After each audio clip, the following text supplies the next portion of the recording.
It is 7:30, so I'm going to call the committee of the whole meeting to order. It is August 15th. First item on the agenda is roll call.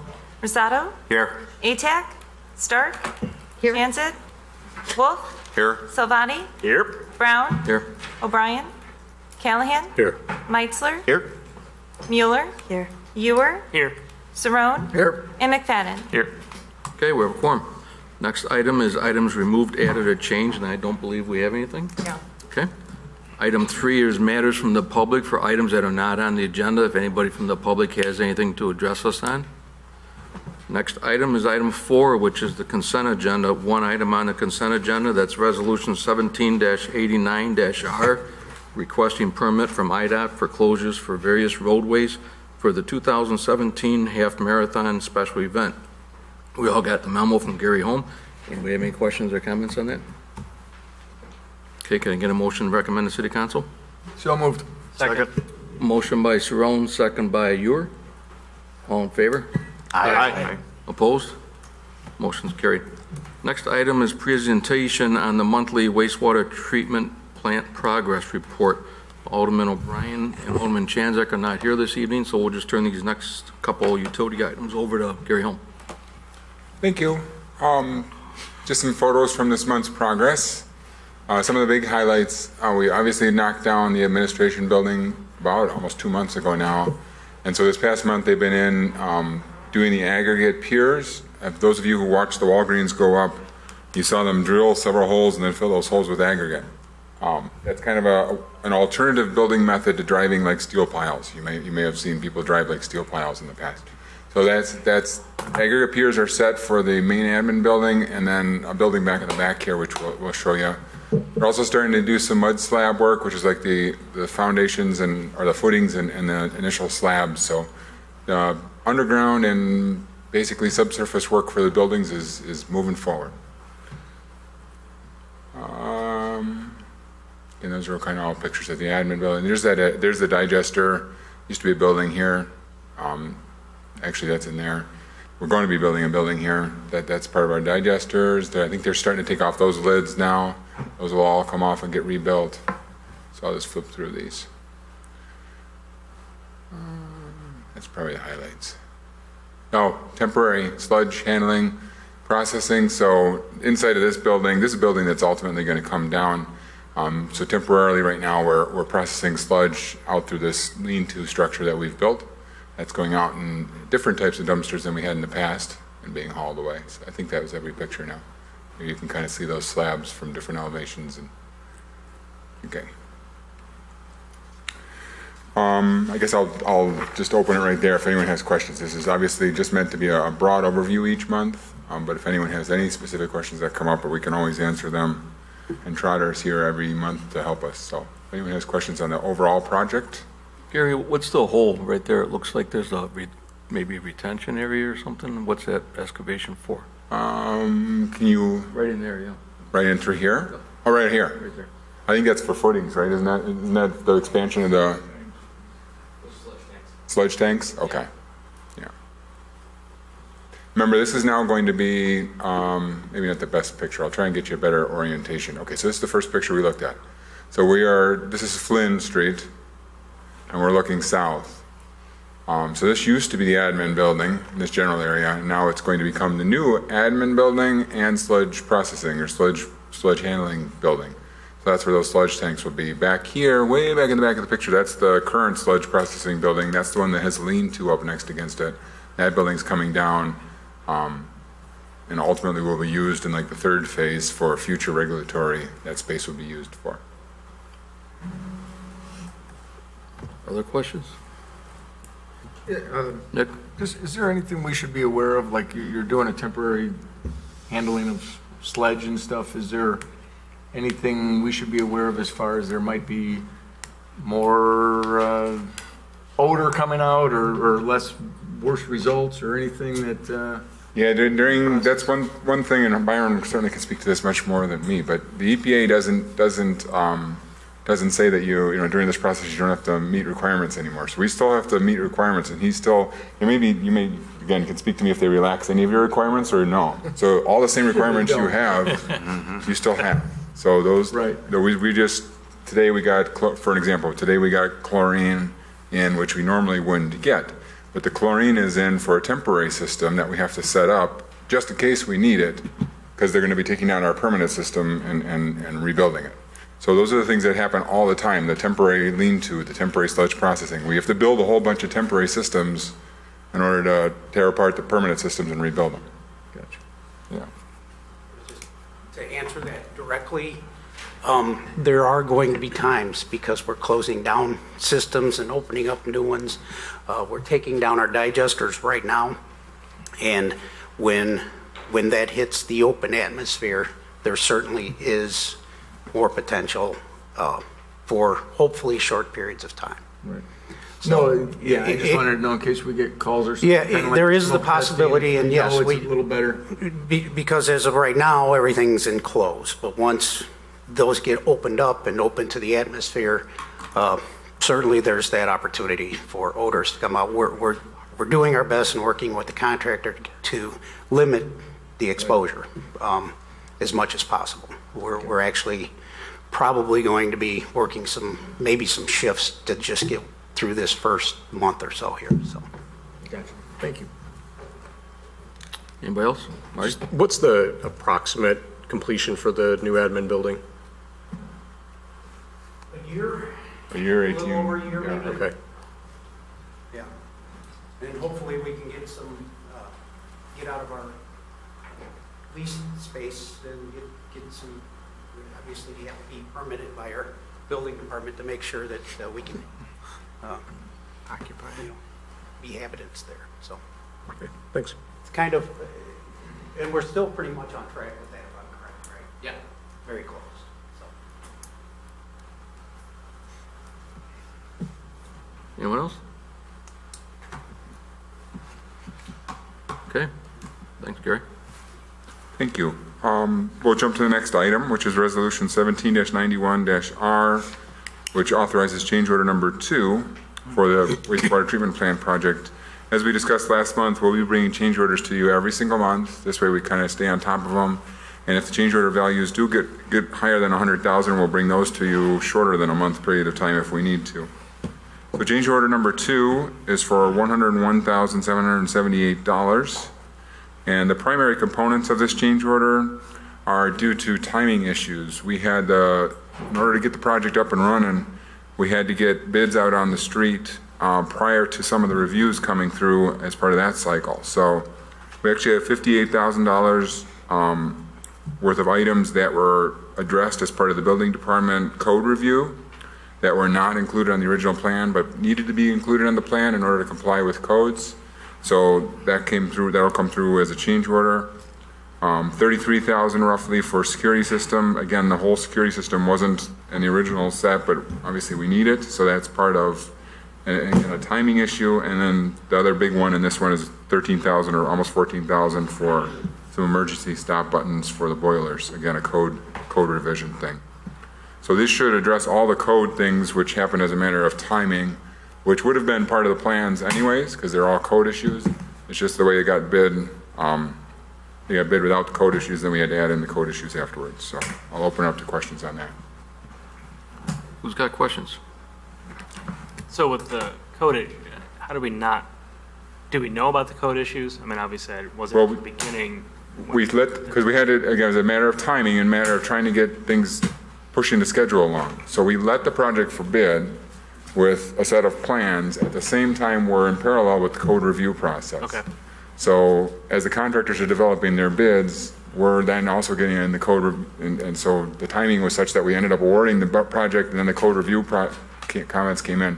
So had we had the code review comments in the plan set, we would have still paid for all these items anyways. Is the, just kind of going back, is the total here, the 26 million, is that with the contingency or without? What's the total value? Does that include that contingency, 26 million? We have, Sorry, you're talking about for the loan?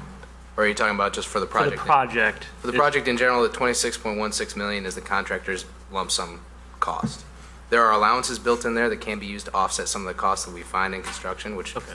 could be used for things like this. Okay. But yeah, that's with their contingencies. The EPA adds on their own contingencies as part of the loan. And that's up to $30 million all in. Okay, thank you. Yeah. Anyone else?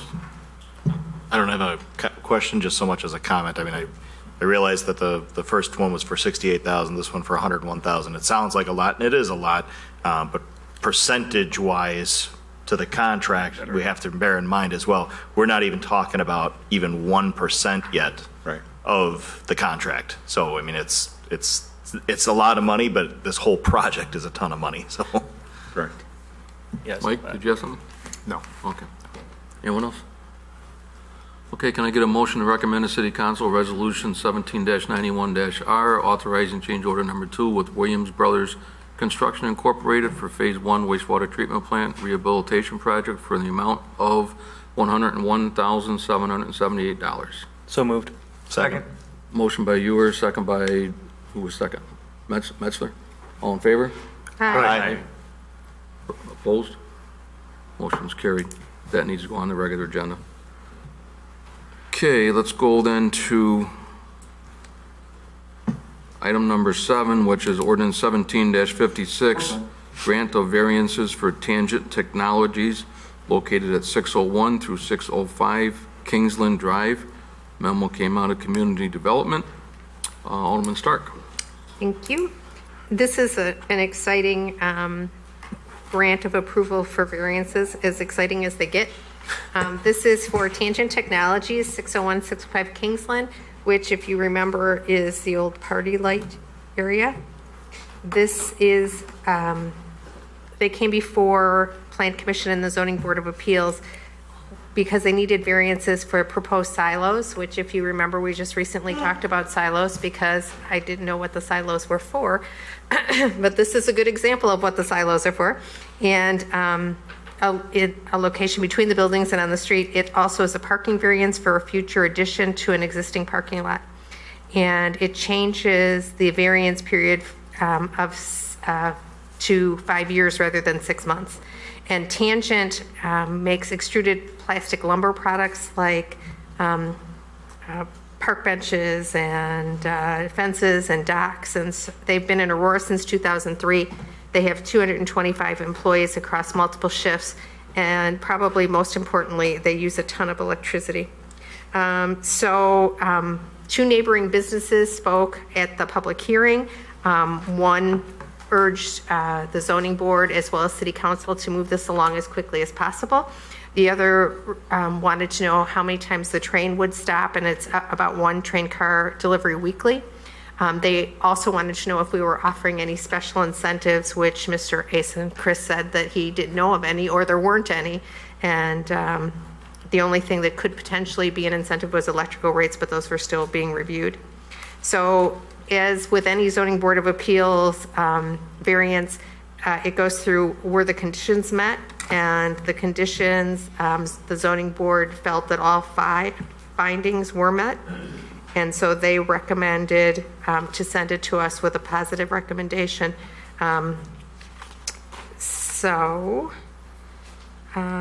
We have 3 choices, as always, which is to grant the variances as proposed, or we can, there's so many pages, I can't remember where I saw it. Okay, or we can deny the ordinance, which would require installation of silos in a location that may impede the proposed user and future expansion.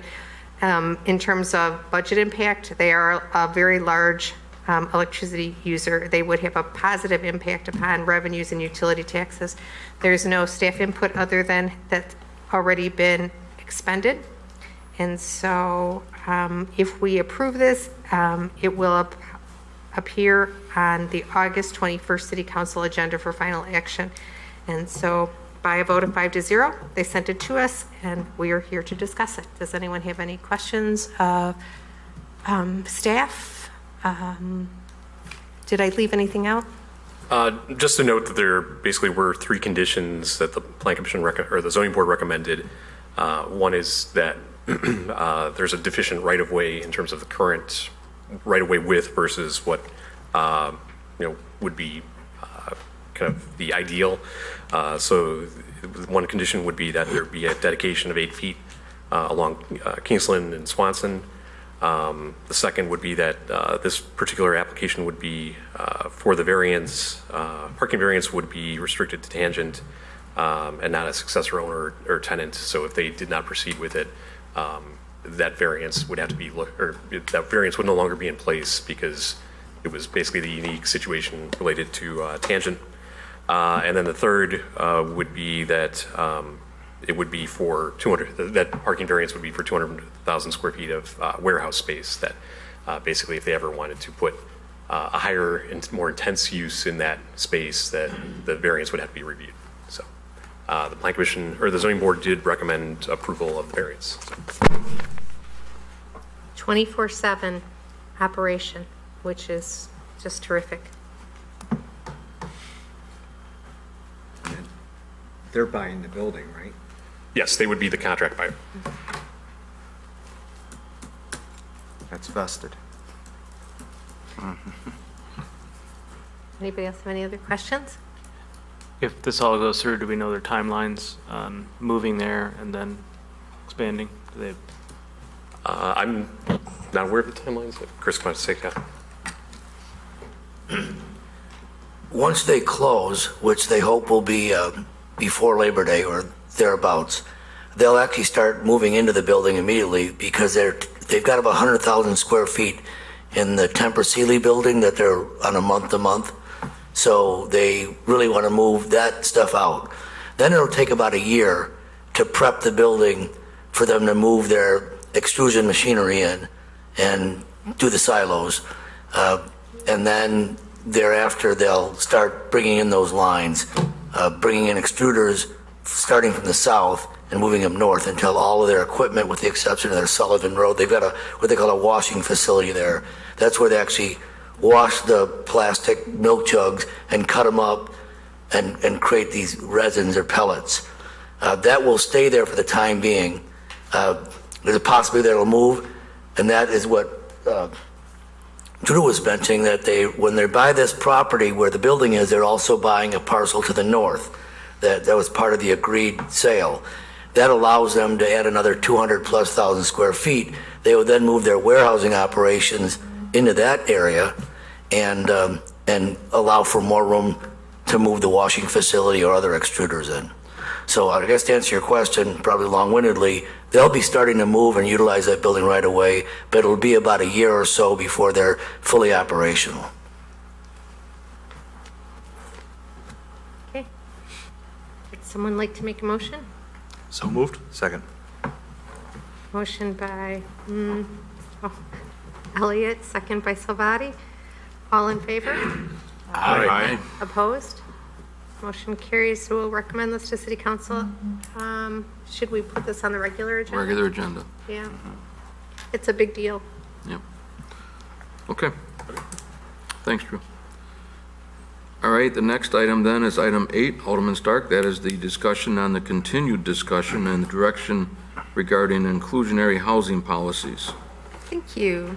Going back to May of 2016, which is just over a year ago, staff presented information about inclusionary housing, specifically the ordinance implemented by the City of St. Charles. And we talked about it. We were pretty divided, and we directed staff to meet with local realtors associations and talk about the ordinance and bring it back. And so staff did meet with Alex, who we all know and love, in July of 2016, and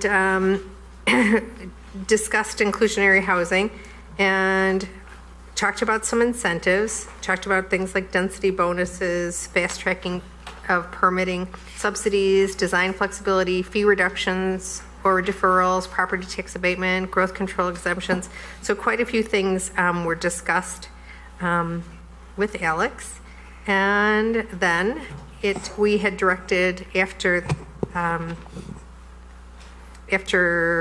the meeting was, I'm trying to think if we talked about this again, but it came back to us in January of 2017, and we had some discussion, and staff was directed to meet with local home builders association and to discuss some of the proposed terms of an inclusionary housing ordinance. Staff has attempted to meet with several home builders associations without success. But staff did meet with Alderman Atek, and she provided some direction on information that should be provided to the COW in regard to inclusionary housing. And that information is included in the supplemental memorandum that is attached. And I guess I had a question about this, Scott, is I know that, that we asked you to talk to some home builders, but why is it coming back up again? Because we were directed by staff, by the committee, to bring it back in June, I believe, actually. Okay. So there was a directive to bring it back. Okay. I couldn't remember. I mean, some things, just go away to die forever, and then other things we tell you to bring back. So I'm glad There was a that you. specific direction to bring Yeah, it back. thank yes. you. I just, as I read through this again, I thought, has anything changed that we need to know about, or are we just discussing it again? I put together a supplemental memo as part of this. I have just the regular staff memo, but I put together a memo dated July 3rd that included some other things that Alderman Atek thought we should include in regards to the comprehensive plan, the strategic plan, how does affordable, attainable housing comport with those plans. It also follows the Homes of the Changing Region plan, which is the multi-municipality plan that we did a few years ago that talked about the home needs. And it did show that we have a need for attainable housing in the future, and so that was part of the report there. She asked me to put together, what is affordable housing in summary. It depends on, what the housing is and where it's located and what type of housing it is, but in summary, it essentially is housing that is under $915.68 per month for apartments and under $142,738 per year, or $142,738 for homes. They can be townhomes, single family, what have you. So things that are in that, and there's also some things that relate to bedrooms and income and so on that are a little bit more complex, but that's a generalized statement as to what those are considered. So under the state act that the Affordable Housing Planning and Appeal Act that was passed by the state, all municipalities in the state are required to have 10% affordable housing. If they do not have 10% affordable housing, then they are supposed to put together an affordable housing plan, and as part of that plan, they have to develop certain goals to come down towards that 10% or come up towards that 10% goal. And that can be, having a certain minimum amount of housing units that are affordable, can be incentives to build affordable housing and so on. So there's a whole subset of things that they can do. Batavia right now has 11.4% affordable housing, so we're not there yet, but as we've seen with the housing that we're building, it is, most of the stuff that's being done is not affordable housing. And then we also see a number of rehabs that are actually taking affordable housing out of the affordable housing stock. So that, is creating a decrease. As much as it's increasing the value of homes, it is unfortunately taking some of those homes out of the affordable housing stock. So one of the things that was asked for is if we were to enter into a program where we were going to have fees collected as part of affordable housing program, what can we do with those? St. Charles has a list that I attached to your report that talks about the things that you can do besides just, buying affordable housing or building affordable housing. You can buy down mortgages, you can buy down the price of land, you can provide housing assistance in various manners with, consultation with home buyers, that type of thing. So there's a whole range of things that you can do, and those are, listed in the memo also.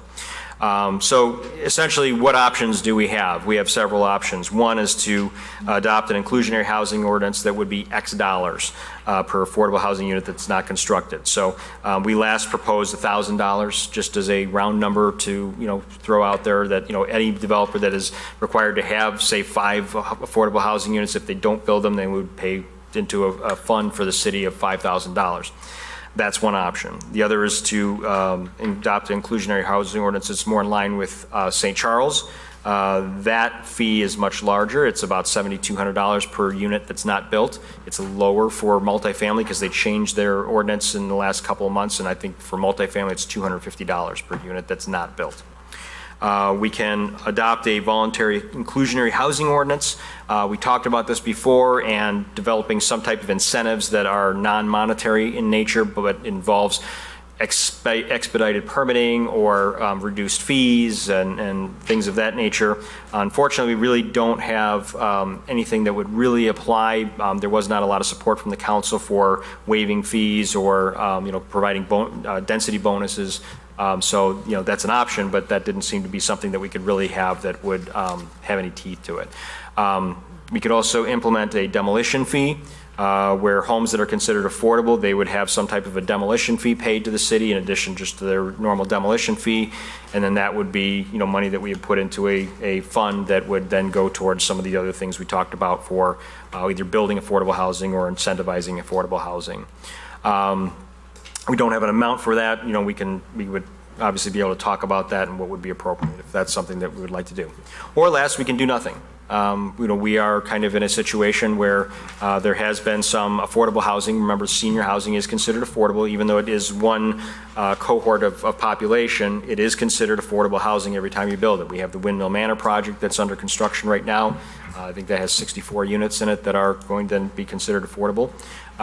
We have, if the Campana project moves forward, that obviously has a component of that, and we've also had interest in some other senior type developments as well that would fall in line with that. However, every time we have an affordable housing development, whether it's senior housing or non-senior housing, that does buy us, additional affordable units. So, for example, the Windmill Manor project, if it's 64 units that are affordable, that essentially buys you 640 non-affordable units because of the 10% requirement. So that's an option to just wait and see and see where things go depending on what some of these other projects are. So we lay this out for you for discussion and direction. We do not have an ordinance because we didn't want to assume that you were wanting us to go in any particular direction, and leave it up for you for discussion. Great, thank you, Scott. I guess the last time this came before us, the last two times it came before us, we've been kind of divided and haven't, we just keep pushing it down the road. And so I'm just going to go first. My own opinion is I don't see a pressing need to come up with this, just like I didn't see it 6 months ago or a year ago. So that's my opinion. And so we'll just start with Drew, and everybody can have a say in it, and then we'll give some direction to staff. I'm with you. I think we've got some things cooking, and there's not an overwhelming need to pursue something ordinance-based right now. I think there's a lot we can do to encourage and promote without actually having to codify something. Nick? I would agree.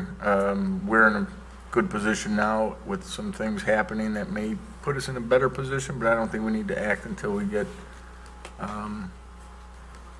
closer to the 10% and have a better idea of, I think that would be the appropriate time to talk. I think we're naturally doing some good things now to diversify our housing, and I would not mess with it right now.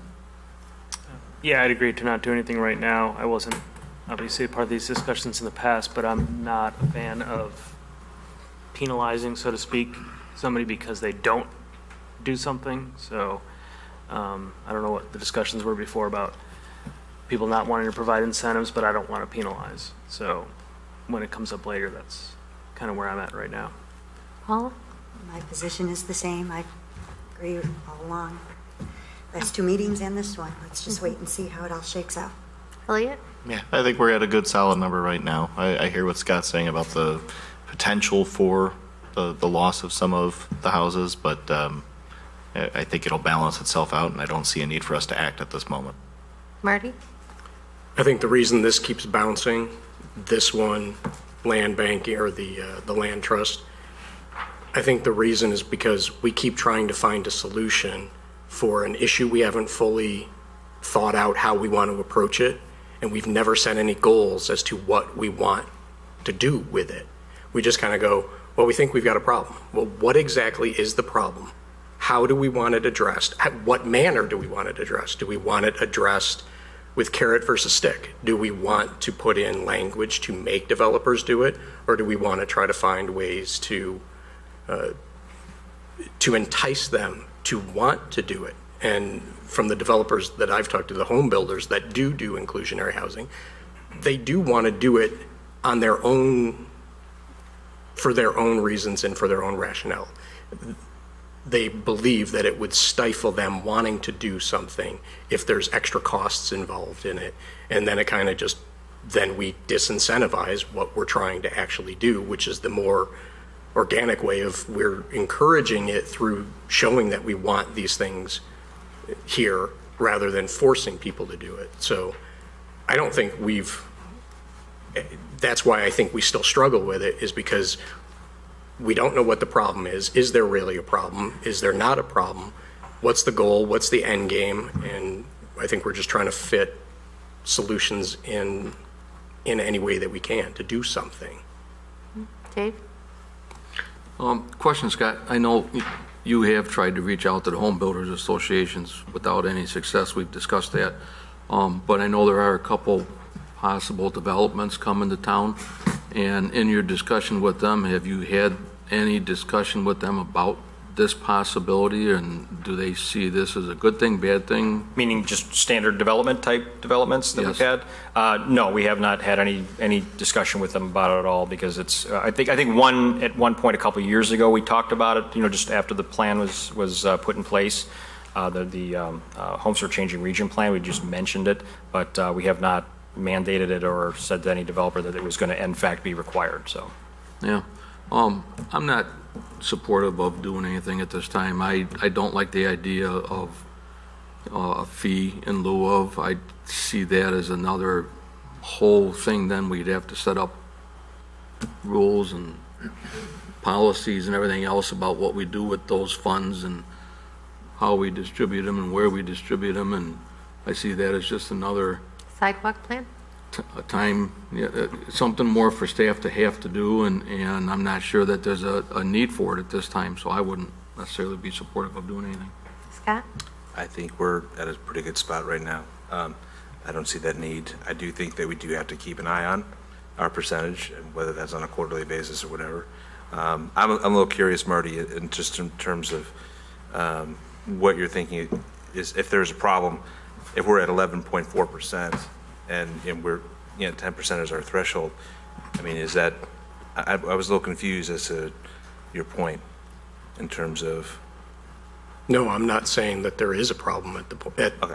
What I'm saying is we haven't said that. What do we do if it starts going down, or do we want to? Sure, we know that 10% is there, but do we want the goal to be 15%? Sure. We're not setting the expectations. Okay, that's fine. Alan? I kind of feel that same way. I think it's hard to try to put together, to me, the parameters for this if we don't identify what we want.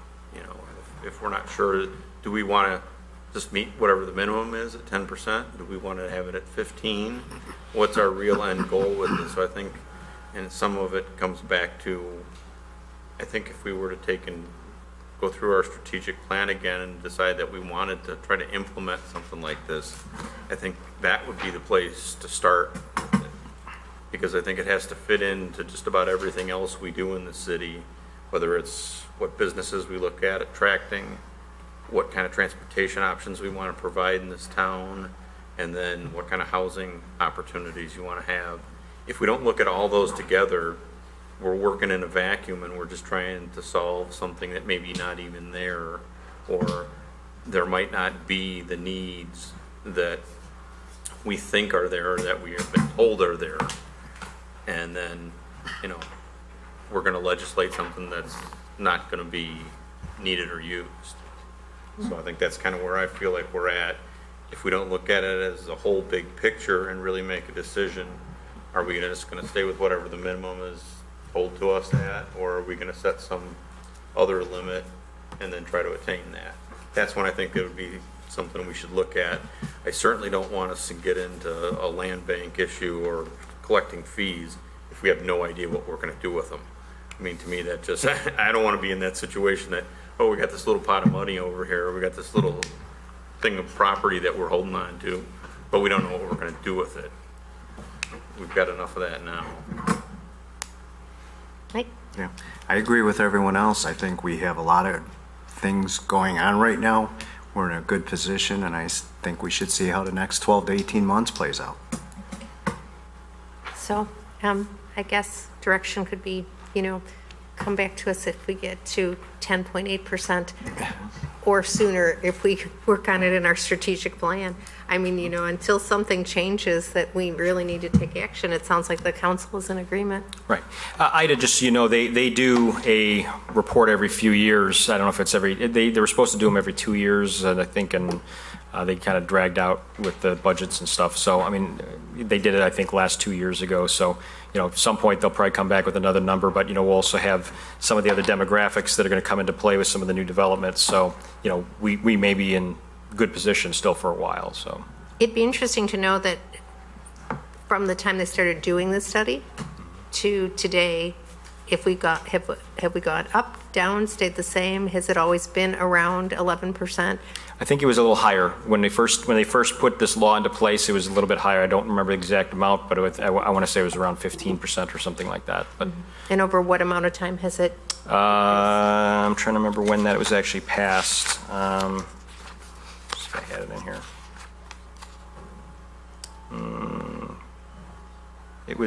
Well, I don't know exactly the year, but it was passed, but it was probably in 2002 or 3, I think, if I remember right. Sue, I'm very pleased with the council's reaction to the staff's discussion this evening.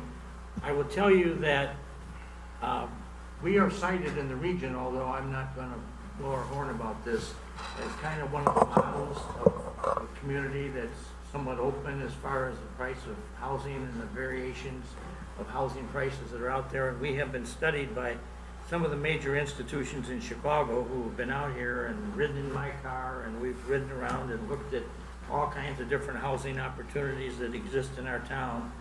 And I've had some of the, I would call, high-ranking people in the organization tell me that we are the model for the Chicagoland region as far as trying to integrate housing prices at all various levels throughout our community, to the degree that, I'm not going to name names, but I've had other mayors bring other city officials to this town for a ride around Batavia so that they could see what a well-positioned, fairly, open housing market is like as far as pricing and where people can can easily buy and what's around that.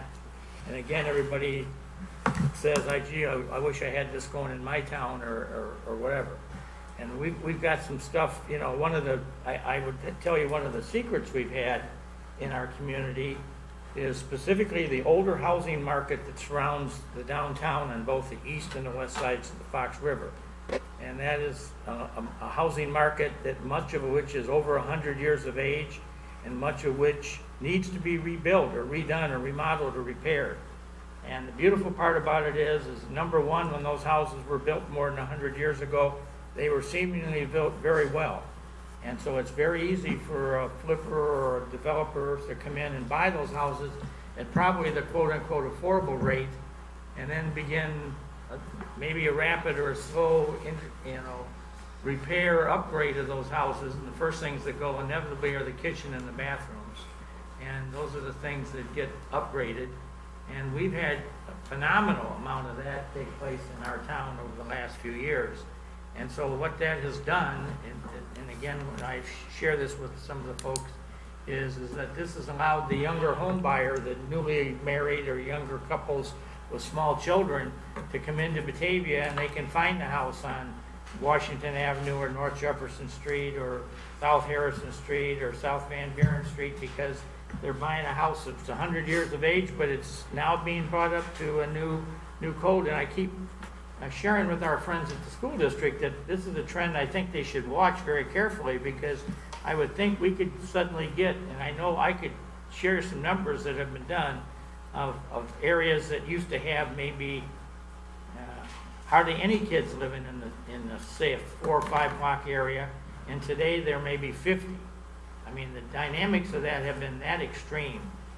There's several streets in town that, I have been case studies where that is easily proven that, 25 years ago in certain streets there was maybe 2 kids, and today there's 42 kids.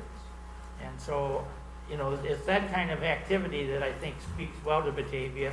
As I say, we get visitors all the time in here, people wanting to come in and see, you know, how are you doing, how are you managing to have this variation of housing prices, and that, you know, nothing seems to be going down, and that may be a problem at some future date, but as most people have reminded me, it's almost impossible to go get yourself a home mortgage someplace where somebody says, well, now we've told this builder he has to build this house for $100,000 and sell it on the open market, but that house can't appreciate anymore. It's got to stay at $100,000.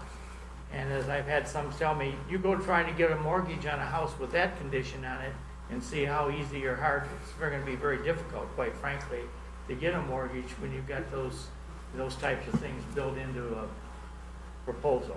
So I know that's an idea that some other towns have floated, but basically at the end of the day, it doesn't go any far. But Batavia, with our ability to take this older stuff and renovate it and repair it, remodel it, bring it up, has really, I think, brought a whole bunch of folks into this town to be able to live here at a very economical price range. So I think we've done some stuff right. Marty? Yeah, Susan, I just had a quick question along the lines of when we were discussing a lot of this, we were talking about it from, like Alan had said, the legislative part of it. But the memo did also address certain elements of potential voluntary things that were out there, fee reductions or permit reductions or waivers or those type of things. Because I would like to not worry about and be reactionary to if we start going backwards and then trying to figure out something. The memo stated that there might be things we might not be comfortable with, but I don't know that to be the case because we only talked about what we didn't want to legislate.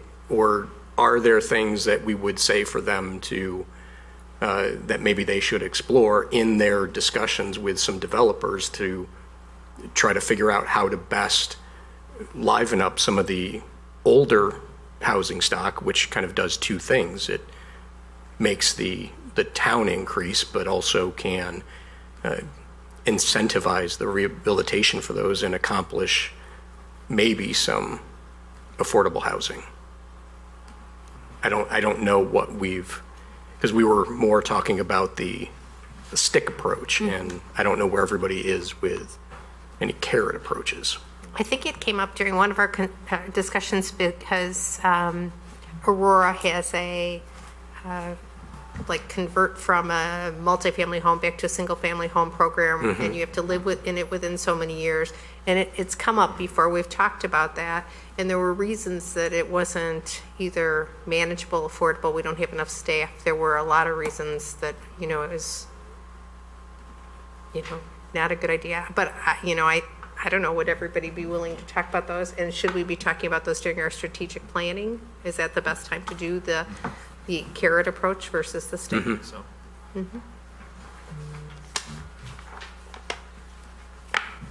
Do you need more from us? I think I have the direction I need. Okay, thanks, Scott. Thank you. Okay, then Susan, the next one is item number 9, ordinance 17-55, which is authorizing the sale of a parcel of land at 2150 Main Street. It is. So, City Council directed staff to proceed with the solicitation of a sale of the land at 2150 Main Street on July 25th, 2017. We need to pass an ordinance directing the sale and to accept bids. Once passed, staff will publish the notice of the sale with a minimum bid price of $8,222. It needs to be published for 3 successive weeks and at least 30 days after the first publication, and then the bids will be opened at a public meeting. And then the council can accept or a bid or reject all bids. If it's accepted, we will prepare the required documentation. Staff will to sell the land, and there's an existing utility and drainage easement located on the entire property being sold. Sale of the property will not landlock our remaining parcel as the access is available through the driveway on the east side of our lot. So our alternatives are to pass the ordinance and start the publication bid process, or not offer the property for sale. So we have 2 options here. The pros would potentially provide a reimbursement of the city's share of the paving cost within the Windmill Lake Creek development, as well as put the sold parcel back in the tax rolls. And selling the property will also relieve us of the maintenance responsibilities of the land, and paving of the driveways will make our remaining site more accessible and marketable. Cons, we would no longer have control over sold property other than for utility and drainage purposes. We would retain the easement for the existing and future public utilities, which is kind of a pro more than a con, but okay. Budget impact, we would receive annual property tax revenues, which we don't now. Staffing impact, there is no impact on staffing. And so, timeline, the owners would like to pave the driveway this season and would like the parcel to provide better building access. So staff is recommending that we sell this at a minimum bid price of $8,222 and get this going as soon as possible. Any comments, questions? Marty? I'm going to miss that little strip of unusable city land. I knew you would. I know you camp on it on the weekend. Right, exactly. Anyone else? It doesn't look like it, so does someone like to, would someone like to make a motion? So moved. Second. Motion by Salvati, second by Ure. All in favor? Aye. Opposed? Motion carries. This one can, it has to go on the regular agenda, or it You doesn't can matter? go consent. You can go on consent, yeah. Okay. Okay. Thank you. Item 10, Resolution 17-92-R, authorizing execution of the 2017 street and parking lot patching contract with G.A. Johnson Paving Company for $94,650. Alderman Wolf. This is for the 2017 street and parking lot patching program. We had five bidders on it. All came in, well, all but one came in below the engineer's estimate, and then one quite a bit above it. This is within the budgeted amount that we have set up for this year. Gary, do you want to add anything to this? Just that this is one of the several programs that we do to lengthen the life of our roadways. And if you recall, a year ago, we had an engineering intern in who did a complete catalog of all the municipal parking lots, something that had not been done. So this is everything's from driveways to a substation all the way out to full-blown parking lots like we have out in front. And so this is the results, the first year, the results of that. Now we're starting to make those improvements that were identified last summer as needing to be done to our own municipal parking lot. So And this patching all these keeps us from Patching, having to yep. just wait and then replace them, so it does extend the life of what we have. Any questions? Ellen, I think, or Gary, the bid price is $94,650. So you're asking us to pass the resolution for the $94,650. Okay, there it is, plus the 10% of Plus the 10%, 104. yep. Okay, I didn't see the 104. Yep. Okay. That's what I was gonna make sure everybody knew before we pass this, that it's 104 that we're approving as a not to exceed amount. 104, 115. Someone care to make a motion to recommend to council resolution 1792-R? So moved. Second? Motion by Saron, second by Stark. All those in favor? Aye. Opposed? Okay, motion carries. You want that on consent or regular? We can go consent, that's fine. Okay. Item 11, Resolution 17-90-R, approving a business retention incentive for Cast Aluminum Solutions, a memo from Gary Holm. And again, Alderman O'Brien isn't here this evening, so I'll just turn it right over to Gary Holm. Sure, thank you. For the last several months, Laura has kind of taken the lead and with me to work with Cast Aluminum Solutions, a business which has been in town since the 80s, almost 30 years.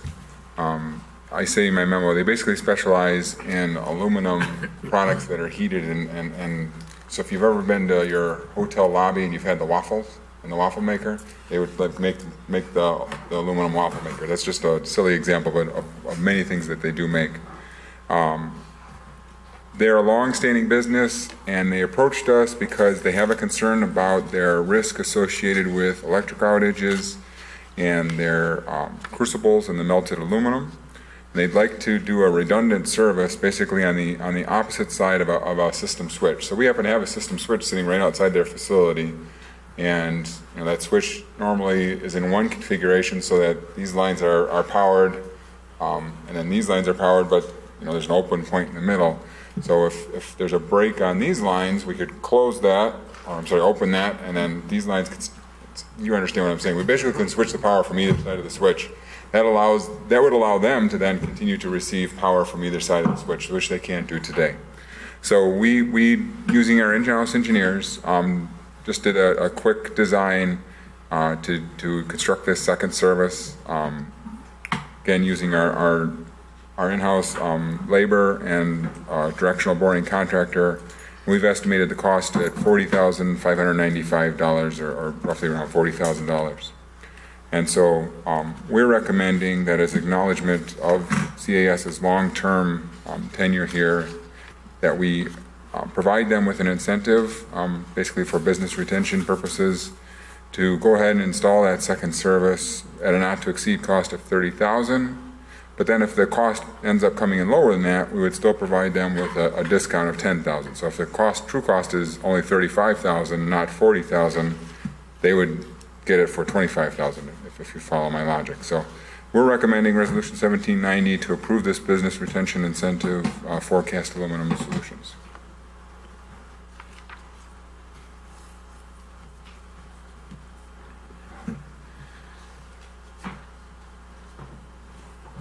Okay, Gary, where's this facility located at? Up off of, just northeast of our building. So if you take Swanson, and then it turns head north, and they're about 3 blocks up on the right-hand side from our building. Can you go over that, I can't follow your, if it comes in at 35,000, then we give them the 10,000. Sorry, I'm makes perfect sense to me. In-house, we've estimated it at 40,000. Okay, and that's just our own engineers doing our estimate using our own labor and a contractor. Okay, we track our labor, we track our materials, we track our equipment, and we'll certainly know what the contractor costs because he'll give us a solid bid. So we have a good feeling that that's probably the value because we do these things all the time.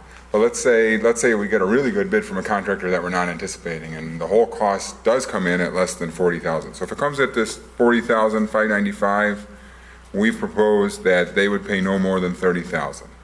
It's basically a $10,000 discount.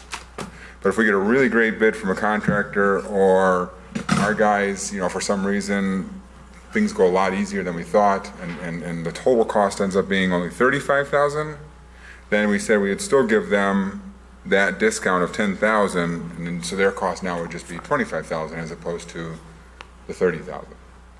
Does that make better sense? Yeah, I'm still trying to figure out how you came up with that, or why you came up with that. We really kind of came up with $10,000. I'm just trying to make it work both ways and do an open book because we want to be transparent with them as far as the costs. What happens if it comes in at 50,000? Well, again, then we're taking that risk. We as the city are. So the most they pay is 30. Most they pay is 30, correct. I'm not really anticipating that. This is through a green lawn up to a power pole and rise up the riser. So I've had a couple of different thoughts on this one, and every time we talk about incentives, we kind of talk about setting precedents. But then, we do an awful lot of stuff downtown here through grants, whether it be facade or building grant or whatever, different kind of grants. And that's to try to help promote our businesses and retain them in town. Mm-hmm.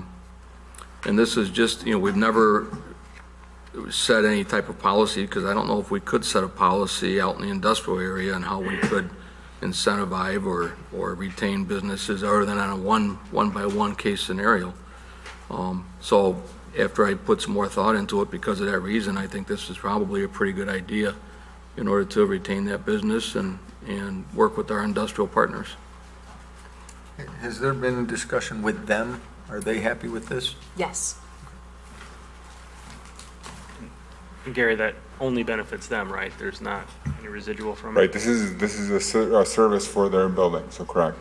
really benefits just them. Anybody else? I also wanted to mention that it's not only the head of that plant that is located there, but they are owned by a parent corporation in Michigan. And I think that this is, shows very much a willingness on our part to work with a business, a long-standing business in our community. And it's a good example to them of why they should continue to locate a plant in our community. Anybody else? I think the only thing that I similarly got kind of stumbled on was the language around the 10,000 and the, I understand what Gary is saying is that he doesn't expect it to, but the potential for it to have grown beyond that. So I think that was the only part that I was a little uncomfortable with, but I absolutely agree to the notion of having a grant program for downtown. It's still a business in the city of Batavia. We should be willing to help our businesses to retain them. So. Scott? My only question is, and I'm for this, but given that the situations, there happens to be a switch right there, so we can perform this, but what happens when another firm, another organization says, hey, they got this redundant power, how about a little something for the effort for us? So we looked, actually, this was about option number 8 that we looked at for Cast Aluminum Solutions. And we looked at options ranging all the way up almost into the 7 figures, making it very clear to them up front that, the city was willing to help you out with different options but we were going to have probably very limited financial, resources into this. And this happens to be the simplest and easiest option for them, and so I think the answer to your question is if the next company comes in and says we want something simple, we will work with them just like we did with Cast Aluminum Solutions, see if we identify options. If they're willing to put in 6 figures in order to make an investment into their factory, then I could come back to you and say, hey, they're putting in 6 figures, we might be willing to put in X in order to help support them. Mm-hmm. And if I could add something to that, it also had to do with the damage that was caused by a power outage. In the event that they lost power for more than 2 hours, you have liquid aluminum that is in the crucible. If the aluminum begins to harden in the crucible, you need to purchase another crucible at $10,000 is the cost of the new crucible. So their being without power for that period of time was a very critical part of their business. They know that this is no guarantee. We have not given them any false, suggestions that this is a guarantee, but this gives them another tool and gives us another tool to be able to switch them over. They know that. That's all this is another tool. Is it too much power that they couldn't just put in a standby generator? They could do that. That's also one of the options we gave them, yeah. Okay. Yeah. This way, though, we still get to sell them power. Mm-hmm. Right, exactly. Yeah. So I hate to go into dollars and cents like this, but I mean, they've been around for a long time, so they're a great part of Batavia's past, but if they what's our return on investment? If they left because we didn't do this, how quickly we get our 10 grand back? Or how quickly will we lose our 10 grand if we didn't do this? They're a fairly decent power customer. They're not one of our really large power customers. This is really more of a business-friendly measure than it is a large power user. But it's taxes. There's all kinds. Yeah, there's property taxes. There's employment. Yeah. The employment. Yeah, I'm guessing it wouldn't take long. No, not at for us to make our 10 grand or to lose if we didn't do anything. Yeah. This is a 25% investment on our part to what they're doing to upgrade this. Right. No, that's kind of my point, is like not doing this, and they said, fine, we're out of here. Right. That's much bigger than a $10,000 loss in not too short a period of time. And it sticks with the building, making it, if they do leave, makes it that much more marketable to another tenant. This is infrastructure. They're not going to take it with them. Yeah. Right. I think, kind of to Dave's point about setting precedent, we've kind of already done it in the reverse way with the business incentives to move here with Challenger Lighting. I know that we worked out a $15,000 agreement with them with some things to entice them to come here. So to retain and then try to fill, and then maybe if they leave, we lose out of that power for a while, and then we're trying to entice somebody to come here, so paying on the front end or the back end. It's also not unlike the grant program, like you're saying, and this is under the threshold of what we're doing now with others, and they're improving their business. And just like the concern of if they left, well, we always have that concern when we're talking about a grant on a building downtown here also. You know, there's no guarantees ever, but we try to make the best decisions based on the information we have. Right. Okay, can I get a motion to recommend the city council approval of resolution 17-90-R approving the business retention incentive for CAS? So moved. Second. Motion by Salvati, second by Ewer. All in favor? Aye. Opposed? Motion's carried. This will go to the next city council then, Gary? Yes. Okay, thank you. All right, next item then is project status. Laura?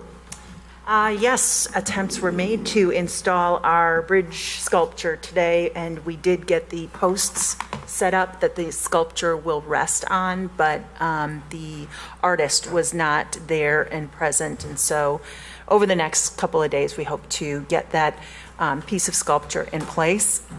And we're still waiting for the brackets for Storehenge, but again, we expect those to be fabricated this week, and hopefully we can install Storehenge next week. Also wanted to let you know that there were a rash of burglary to motor vehicles that happened over this past weekend, and so we really want to remind our residents that they should keep their car doors locked, and they also should take any valuables that are in their cars out of their cars with them at night. Also wanted to let you know that Suncast received their certificate of occupancy today on their new facility on Suncast Lane, that 300,000 square foot expansion. So really excited to see that project enter that phase. I'd like to give a big shout out to the members of community development who work very closely with both the contractors of that facility and also management of the facility to expedite those things on their behalf. So we're excited to see that project come to fruition, and we look forward to a time when they can, ramp up their production in that facility. I think it demonstrates a really great partnership with Suncast is our largest employer here in Batavia, so that's a really big success story for us. This week, yes? Can I interrupt you on Sure. Suncast for a minute? The next time you talk to them, because I know you probably do, or Gary, one of you, I got a phone call today from someone that told me a story about Suncast. It was a good story. He said he bought one of those sheds for his backyard. He doesn't live in Batavia, but he bought one of those sheds for his backyard, and he got it. And it was one, quite large shed that you can buy at Menards or wherever the heck you buy them from. And he got it, and it had two right-hand doors on it instead of a right and a left-hand door. So he got on the internet and he looked up Suncast and he called Suncast customer service, and he said it was the most pleasant phone call he's ever had. And he said, wherever, whatever I need to do, if I need to come and get it, whatever the case is, I'll come and, oh, no, sir, no problem. We'll ship it right out to you. It'll be there within 3 days. That's great. So it was just a, nice phone call. He called me because he said, I know that company is in Batavia, and it's always, good to hear good things about businesses. I'll be sure to share that. Yeah. I'm sure they'd love to hear that. Also, this week, we had a follow-up meeting on the bike path, the route past the wastewater treatment facility. And we had the executive director of the Interfaith Food Pantry attended that meeting, as well as members of the Bicycle Commission. So either at the next meeting or following meeting, we'll have a recommendation and come back to you with alternatives for the bike path. Also, an update on strategic planning. We have interviewed all of the eligible applicants for which firm we might work with for that strategic planning.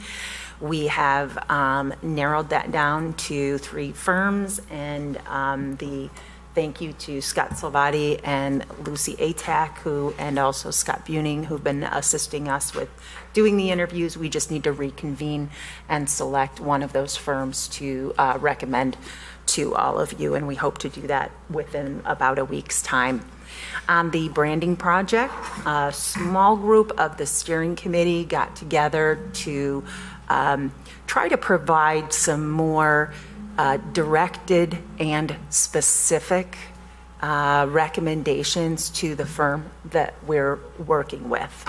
And we think that based upon the information that we've provided to them, we can really move forward with the project, and that we expect within about 1 month's time, maybe 6 weeks, that we'll be coming back to you with a presentation on what their recommendations are, which is a lot slower of a schedule than we had anticipated. When they first did their presentation for us, they said, toward the end of summer, they anticipated that they would be in that place. So, but I think that branding is something that we really want to make sure that we get right, because the branding that we've had thus far has served us very well for decades, and it's not something that we so easily want to replace if it's not the right thing. So we're going to push hard to make sure that we get something that we think is the very best to put in front of you, and we're hoping to see that from them at the conclusion of this project. Laura, I have a question about that. I have a couple questions. I kind of remember when we went through this process to select them, I could have sworn it was supposed to be like end of June that we were supposed to have some initial output from them at the council level, and we really haven't heard anything at all. And so I've been kind of curious as to where it's going. And then the second part of my question is, or statement, was one of the things when we interviewed them and selected them, they were going to get the input of the city council. They were going to interview all of us. They wanted all of our opinions, and I have not heard boo from this group. So I'm kind of curious as to who they're talking to other than the steering committee in terms of input, because I would hate for it to come back to the city council and all of us to go, yeah, no, not even close to what a vision is. I'd be happy to provide you with the list of all the people that they interviewed individually, and then also they did a survey of the community and received 800 responses to the community survey as well. So I can provide you with that information. And that's great, but they said they were going to talk to all of us too, and we haven't heard from them. I'm going to jump on that bandwagon, because I've been just waiting for it to come to the council for the committee level so it could blow up in everybody's face, because I remember that conversation explicitly, that they stood there and they said that they were going to talk to as many people in the community as they possibly could. The more people they talked to, the better, and they were definitely going to talk to each and every one of the city council members because they valued our opinion. And I've not heard from them, and I've talked to at least 4 other council members that have said they've not heard from them. So as far as I'm concerned, it's a dead issue. Okay. Do you have any other questions for me? On that? On anything? Yes. Go ahead. No, Marty was. Quick update on HPC, on that other small little thing, non-controversial. Update from HPC? From HPC from last night. Just when is it, what's their next steps? I don't need the whole. Sure. So HPC meeting last night, again, the scope of what the Historic Preservation Commission is reviewing on this project is extremely limited. I mean, it has to do with preservation of the historical aspects of the facade of the building. So the commission did an excellent job last night of keeping the discussion focused on that, but certainly there still were a number of members of the public who shared their concerns about those aspects of the project. What the Historical Preservation Commission decided was that they would, before they deliberate about it, they felt a site visit is necessary with the developer to specifically look at the building materials and get a better understanding for the materials that the developer intends to use in the renovation process. So that will be the next step. And then at one more following meeting, they actually do have to make their decision. Is that correct, Jeff? That's correct, unless they can request the developer to agree to another continuance. Okay. If the developer wants a vote at the next meeting, they can ask for that. Otherwise, they can also agree to another continuance if that helps them. Yes. And of course, tomorrow night is the continuation of the public hearing for the Plan Commission and Zoning Board of Appeals on the Campana project. We're going to resume allowing those who added their name to the list to request to speak to continue on with their comments, as well as allow the opportunity to add any names who have not yet been given the opportunity to speak. So you can see the number of chairs that we have set up here in this room is exactly the same as we had before. We're going to anticipate the same size crowd as we had last time, and while everybody didn't have a place to sit, it seemed that our room was able to accommodate those who wanted to attend the meeting. We also have set up across the hallway the Fox Valley Conference Room, which will be set up for a simulcast of the BATV televising of the hearing, as well as a streaming it live on their YouTube channel as well. So again, trying to give everyone who wants an opportunity to speak to be able to attend this meeting and have the opportunity to speak during the public hearing, but also provide those who are just interested in watching the hearings an opportunity to do so from the comfort of their own home if they choose to do it that way, and thereby hopefully be able to accommodate everyone. Scott or Jeff, do you want to mention anything else about that hearing tomorrow night? Starts at 7? Starts at 7 as opposed to 6 last time because there was a different agenda item. And so we'll start at 7 and run until we, get exhaust the hearing, or until we have to continue it again if we should have to. So I anticipate that they'll pick up the list of speakers from where they left off, and if other people would like to speak that haven't spoken, they will be given an opportunity to do so. We will be asking for no repetitive testimony. However, we've heard of a number of items that have been raised as issues. We'll run through those as to what we've heard, and we'll ask the folks that are speaking not to be repetitive. I just had a question about that. If more people sign up again and it goes past and they don't get a chance to deliberate and it gets continued again, is there a end-all be-all date that people don't continue to sign up and it goes on and on? Is there a... Not really. I mean, at some point, we're going to give everybody a first chance to speak, and then the plan is to have the developer respond to the commentary that's made so far. I mean, they're preparing, responses to comments and issues that have been raised so far by the public. We want to at least give everybody one opportunity to speak if they haven't spoken.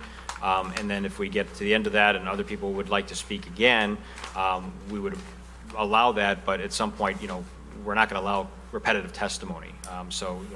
People are going to end up exhausting, I presume, all of the, comments and questions that they may have. So. Chairman Lalonde at the last meeting did an excellent job of instructing the people who wanted to speak to say, if you agree with something someone has said before, feel free to come up and say, I agree with what's been brought up with regard to traffic. But if you don't have any new aspect about the traffic that hasn't already been shared, just say simply that. And people respected that too, and we're doing that. So we hope that we'll be able to move through. Anybody have anything else, Mayor? Yeah, I didn't even get a chance to talk more about this. This afternoon, the police department and myself...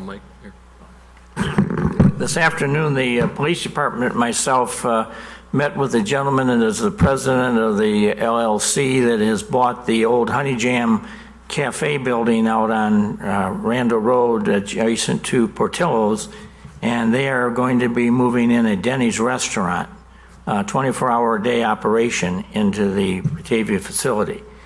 Now, obviously what he really wanted to meet with us about, they obviously now would like to have a liquor license. We've had liquor licenses in there before in that location, and they've come and gone with the ownerships that have been in there. So it's not like it's never had a liquor license in that location.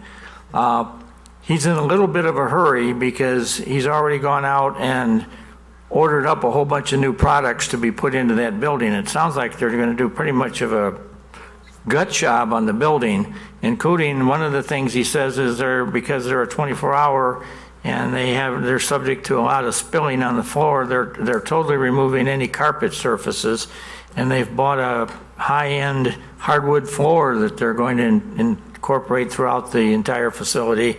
They're doing some changes in the kitchen. There's a whole bunch of stuff going on. Bottom line was, police department obviously has to run their record check, and this guy's got 26 licenses in Illinois and Indiana already, so we don't think there's going to be a problem. Instead of rolling him over till next week and having him come into the committee meeting, I suggested to him I would talk to you tonight about the idea of just bringing him in here for the next city council meeting. If you have any questions, you can ask him, and we would grant the liquor license. Anybody got a problem with that? Sounds good. Their goal is they want to be open on September 18th. He's going to have people. That's impressive. Right, he's going to have people in there working. He says 24 hours a day. They'll have the moons over Miami? Yeah. I'm just sharing you what he told me today. So the police department didn't have any problems with it. Obviously, he understands fully that, if our liquor license laws say that he cannot serve liquor after 1 o'clock in the morning, but he can continue to serve pancakes, eggs, and bacon the whole rest of the night. He gets that, and he claims he's doing that in other spots. He was telling me he just has opened I don't know if it's just open, but he's got a Denny's in Rockford on East State Street, right in the same area as the Machine Shed Restaurant, which is kind of the famous restaurant out there on the east side of Rockford near I-88. And he has all these ideas in his head about what makes a good location for a Denny's restaurant. And he's real high on Batavia. He seems to think that obviously the movie theater across the street is a big catalyst to him. And the fact that there is a lot of the traffic numbers on Randall Road overnight are fairly respectable as far as numbers of people that are out there traveling on the road. And so he's thinking this is going to be a great location to have this. So if you don't have any objections, you'll probably see this gentleman or his representative here at the next council meeting with a motion to amend the liquor license ordinance to grant Denny's a full-service license in Batavia. Anybody got any problems with that? Sounds good. Okay. Okay, I do have a couple of things, Laura, if you don't mind. Sure. A while back, we talked about placing some signage on River Street for potential development in the future. Where are we at with that? I think that's at fabrication. Gary, do you have any information about the signs? I know that Chris Cudworth and Billy Kellum were working together on those.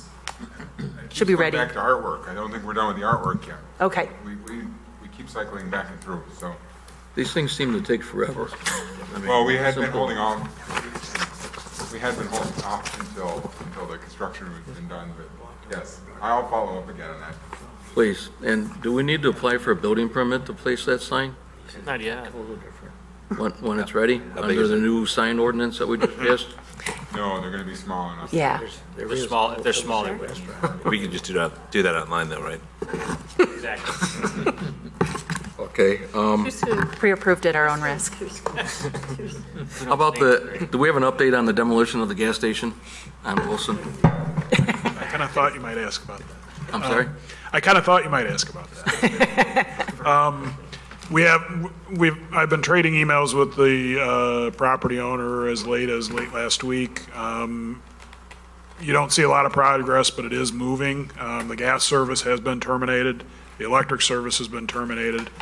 Right now, we're waiting for the plumbing contractor to break free from another job to be able to disconnect the water and sewer services to the building so that the demolition contractor can come in and start taking the building and the canopy down. So we're expecting those services to be terminated next week, I'm told.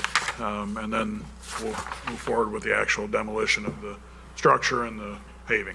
So. And I just want to say, based on Jeff's message to the new property owner, Jeff explained to him that we're completely out of patience. Yep. I was gonna say that. He did. All these things, as I just mentioned, even with our own sign, things seem to take forever. And I think patience has run out, and I don't think unless somebody in the city council or the mayor's got a problem, I mean, we want to be friendly to our new property owner in town, but yet we should extend the aggravation to them. I have been passing that message along and have basically told them that they were working through some ownership issues. I think most of that's been done. And I told them that we were out of patience and we were ready to issue citations if they didn't move forward with it. So, yeah, they are. Okay, so with that being said, would you anticipate then that if we don't see some real progress within the next 2 weeks, the citations go out, or how long do we keep Yes. playing the game? No, that would be my expectation, and that's the email I actually have sent them today, as a matter of fact, so Okay, yes. good. Yes. How about Siemens? Do we have an update on that? How's that going? That's going good. They were wanting to remove the parking lot before school starts. I don't think that's actually going to happen because they didn't get all the permit information in. So they do have it closed off, but they are trying to get that done. So they have excavated most of the soil, I believe all the soil on the north end. The south end, they are working on because it was kind of a staged permit because we needed to have a better grading plan. So the grading plan was approved for the southern end, so they're working on the excavation. And I think they're actually backfilling some of those areas now too. So I think they were hoping to be out by now, but obviously they're not quite there yet. So it's taking a little longer than they thought it was. So it's probably still be a few weeks. I can get a formal update from them though. Elliot? If we could, and thank you for bringing that up, because that was going to be one of my asks was, I mean, just driving past that, I know at the onset of the summer, we extended them an extra hour in the morning so they could get this done in the hopes of getting the majority done before school. Well, school starts tomorrow. Right. And it looks like they still have a considerable amount going on there. So yeah, if we could get a new expected timeline, Sure. And where exactly they're at with this, I think that would be greatly appreciated. Will do. Have we had any complaints from the neighbors? None. Okay, good. Zero. One Washington, do we have any updates on that? Yes, we met with the developer today, and we are facing an issue where the construction bids have come in higher than expected. And so we met today to talk about various strategies that we might employ to try to address those cost overrun issues, but we didn't come to any particular conclusion. But I do expect that at a future meeting that I'll be able to outline a course of action about what potentially we need to do to move that project forward. But it certainly is that we've hit this glitch that when he sent the construction bids out, they did come in higher than his initial pro forma back in 2015 expected. So what kind of a timeline do we have on it now? We're just waiting for him to come back again? No, in fact, it's something that we want to decide very quickly because, of course, there are a number of things which are already in motion. We have done a significant demolition of the property. The developer is in negotiations for financing of the project. He wants to get his development plans for review as soon as possible because certainly everybody who is involved in this project has a motivation to see construction begin because the timeline on the TIF is finite and it's running at this point. So everybody has the utmost motive to try to find a resolution to this issue as soon as possible. So every day we'll be working on it. I I think lastly, I wanted to bring up maybe a good humor thing, possibly. I noticed over the weekend as my wife and I were walking through town, we were going across the footbridge here, and we stood and we watched the birds in the fake bird tree, Yeah. okay? But what we noticed was the fake bird tree isn't big enough. They were fighting over space on it. So it's been such a success that I would suggest that we don't any longer have a parking problem in town. We now have a fake bird tree availability problem.